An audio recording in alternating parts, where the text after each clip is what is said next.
Ghazali. Cuma muridnya kadang nyetak Ihya Ulumuddin, betul? Disebarin di semua universitas Islam. Setelah ahlinya mengecek, ternyata dari 1013 hadis di kitab Ihya Ulumuddin, 996-nya dhaif. Kebayang gak tuh? Jadi wajar kalau jebolan Ihya Ulumuddin benci sama sunnah, walaupun ketua sebuah partai Islam, kelompok Islam, organisasi Islam gitu. Pegang erat-erat, paham yang selamat, ahlu sunnah wal jamaah. Assalamualaikum warahmatullahi jami'an. Kita akan membahas kitab Ihya Ulumuddin, sebuah kitab karya imam besar yang bernama Syekh yang diberi gelar Hujjatul Islam, Imam Al-Ghazali, ulama yang begitu besar di kalangan umat Islam. Beliau memiliki sebuah karya yang tadi kita sudah sebutkan bernama kitab Ihya. Kitab Ihya ini mendapat banyak serangan. Tidak hanya dari sisi sebagai kitab tasawuf, tetapi juga karena ada pandangan dari sebagian ulama bahwa dalam kitab Ihya itu dipenuhi dengan hadis-hadis palsu. Kita awali dari kajian ini. Apakah betul kitab Ihya Ulumuddin ini dipenuhi dengan hadis-hadis palsu? Kita ketahui hadis itu ada hadis sahih, di bawahnya ada hadis hasan, di bawahnya lagi ada hadis dhaif, dan yang paling parah itu hadis palsu.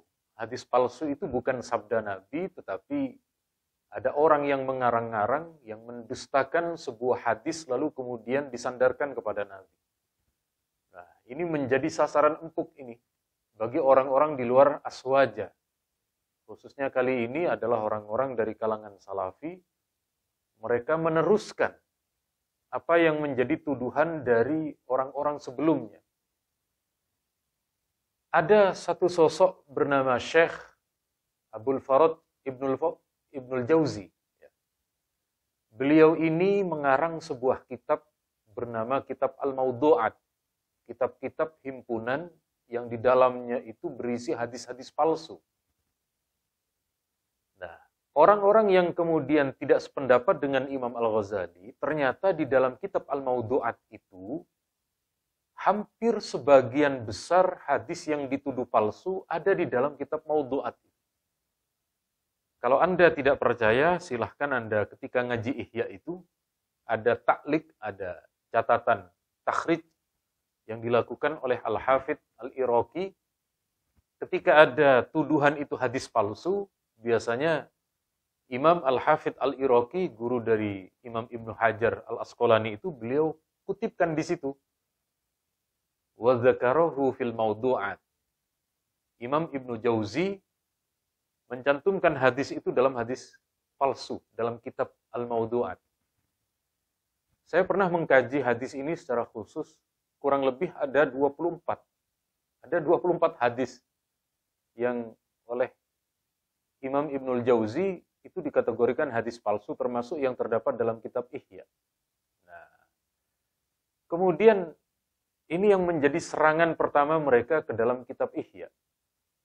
Kedua, ada di antara imam kita bernama Imam As-Subki. Beliau memiliki sebuah karya tentang Tabaqatus Syafi'iyah yang menghimpun tentang para ulama mazhab Syafi'i. Di situ ada satu bab khusus. Imam As-Subki itu menampilkan hadis-hadis yang menurut beliau tidak diketahui sanadnya. Dari kitab Ihya itu sekitar 900 lebih hadis. Ada 900 lebih hadis menurut Imam As-Subki la aslalah. Tidak ditemukan dasarnya, tidak ditemukan rujukannya, riwayat siapa. Ini yang kemudian kelompok Salafi ini, Salafi Wahabi ini, punya senjata itu. Ihya itu isinya hadis palsu semua. Dengan bermodal 900 itu. Apakah betul? Tidak betul.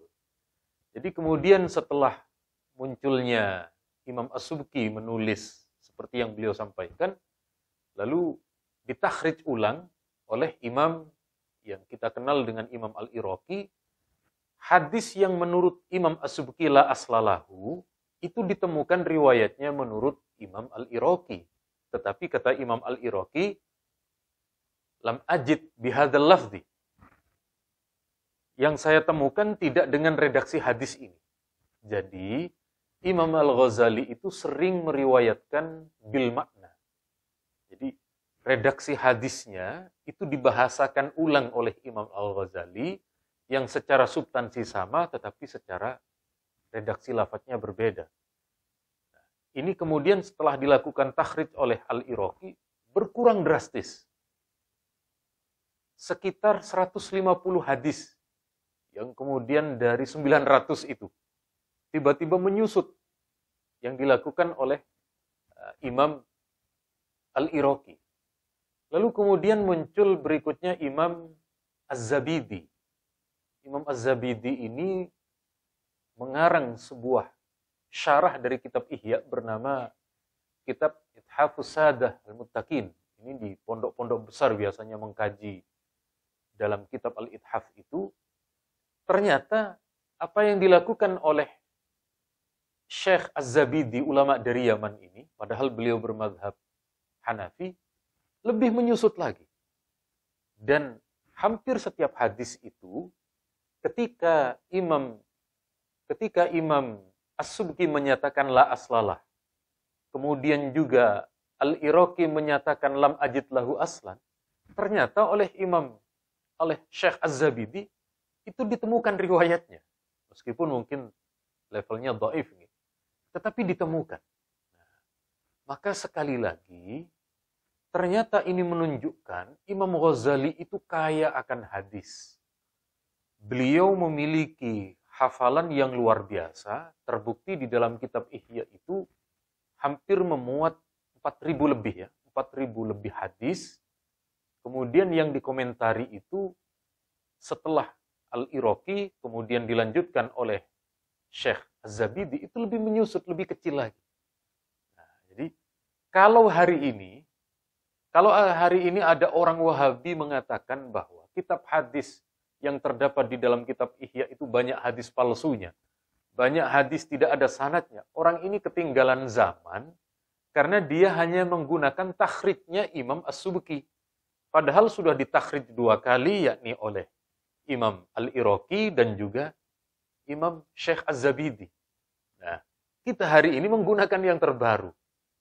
Jadi, kalau mau mengkritik kitab Ihya, kritiklah dengan metode terbaru yang sudah up to date, bukan yang out of date, bukan yang sudah ketinggalan zaman. Sekali lagi, apa yang dilakukan oleh Imam As-Subki itu memang beliau pertama kali, dan kita ketahui biasanya apa yang dirumuskan pertama ketika ada penyempurnaan di belakang, tentu yang kita gunakan adalah yang terbaru. Jadi sekali lagi, ini perbedaan sudut pandang antara para imam ketika menilai hadis-hadis yang terdapat di dalam kitab Ihya.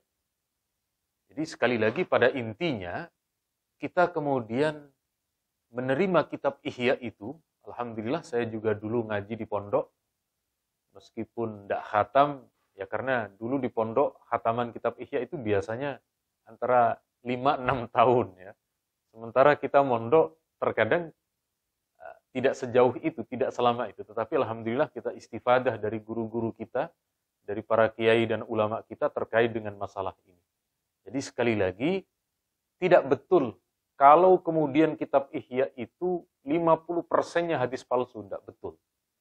Setelah kita kaji, karena yang dilakukan oleh Imam Ibnul Jauzi itu, setelah Imam Ibnul Jauzi menulis kitab Al-Mawdu'at, itu mendapat kritikan banyak, misalnya dari Imam Asyuti, kemudian dari Al-Hafidh Ibnu Hajar, oleh murid-murid beliau, Al-Hafidh As-Sakhawi, Al-Hafidh Al-Ajluni, juga oleh Syekh Abdul Rauf Al-Munawi dan beberapa ulama ahli hadis berikutnya, itu ternyata tidak betul.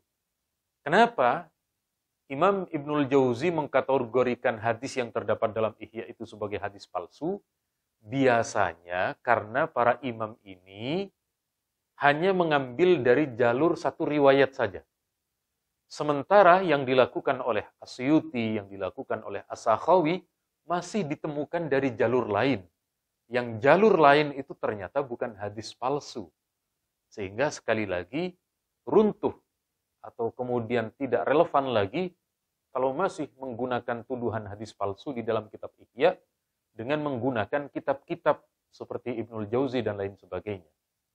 Terakhir, tidak dipungkiri, setelah kita kaji ternyata memang betul ada beberapa hadis palsu. Misalnya seperti yang dikatakan oleh Imam Nawawi, hadis tentang sholat di malam Jumat pertama bulan Rajab. Itu imam kita, Imam Nawawi mengatakan hadis palsu. Itu ada di kitab Majmu', diperkuat oleh madhab ulama Syafi'i yang lain, Imam Ibnu Hajar di dalam kitab Tuhfah, kemudian murid-murid beliau di dalam kitab Fathul Mu'in, itu mayoritas menyepakati. Nah, kalau soal satu kitab, lalu di situ ada hadis palsunya, itu wajar. Kitab-kitab musnad, seperti Musnad Ahmad saja, itu masih ditemukan hadis-hadis palsu. Setelah diberi komentar oleh Imam Az-Zahabi dan lain sebagainya. Kitab-kitab Sunan Abi Dawud, kitab Sunan Ibnu Majah, kitab Sunan Tirmidzi, itu juga ada puluhan hadis palsu setelah dilakukan kajian oleh para ulama. Bahkan, menurut Syekh Albani, kitabnya Imam Ibnu Taimiyah, imamnya mereka ya, bukan imam kita. Karena dari kalangan mereka juga menyebut imam terhadap Syekh Ibnu Taimiyah. Menurut mereka, yang dikutip oleh Syekh Nasiruddin Albani itu, dalam kitabnya Syekh Ibnu Taimiyah juga ada hadis palsunya. Kenapa kok yang rame hanya di kitab Ihya? Kenapa kok di dalam kitab-kitabnya Syekh Muhammad bin Abdul Wahhab yang ditengarai dalam hal akidah juga ditemukan hadis palsunya, juga di dalam kitab-kitabnya yang lain. Jadi sebenarnya sekali lagi, sebuah kitab yang di situ tidak ada kesengajaan bagi penulisnya, terselip hadis palsu, itu wajar. Bukan hanya Imam Al-Ghazali, ya, tetapi Imam Al-Ghazali yang diserang karena Imam Al-Ghazali ini tokoh besar di bidang tasawuf dan mereka juga anti tasawuf. Sekali lagi, pada intinya, kalau memang mau membongkar-bongkar terhadap hadis palsu, juga dahulukan ulama-ulama mereka itu. Ya, di dalam kitab Syekh Ibnu Taimiyah dan lain sebagainya. Sekali lagi, kita kemudian ketika menggunakan kitab Ihya, kita pastikan metode Imam Al-Ghazali itu pertama, dalam satu bab, Imam Al-Ghazali itu selalu menggunakan dalil Quran. Kemudian setelah dalil Al-Quran, Imam Al-Ghazali mencantumkan hadis. Biasanya hadis sahih ini. Hadis Bukhari, Muslim, kitab-kitab musnad, kitab-kitab sunan. Baru kemudian sebagai pelengkap, itu adalah ada sisipan hadis dhaif. Atau sebuah hadis yang menurut Imam Al-Ghazali dhaif, tetapi menurut ulama yang lain palsu. Nah, di situ letaknya. Tetapi anehnya, kelompok Wahabi dan lain sebagainya, tidak pernah mengganggu ini. Tidak pernah mengganggu yang sistematika berada di atas. Yang selalu diganggu di sini, yang dibesar-besarkan. Padahal sekali lagi di antara 4.000 hadis itu, mayoritas adalah hadis yang tidak bermasalah. Maka dengan sendirinya, meskipun Imam Al-Ghazali mengaku, bido'ati fi ilmil hadis muzjah, ya, bekal saya di dalam ilmu hadis itu sedikit. Itu jangan diartikan letterlek, jangan diartikan tekstual. Itu hanya bentuk ketawaduan Imam Al-Ghazali. Buktinya, hadis-hadis yang terdapat di dalam kitab Ihya luar biasa banyak dan tingkat validitasnya juga sangat tinggi. Apalagi kemudian setelah diperkuat oleh Syekh Az-Zabidi dalam kitab Hafuz Sadatil Muttaqin.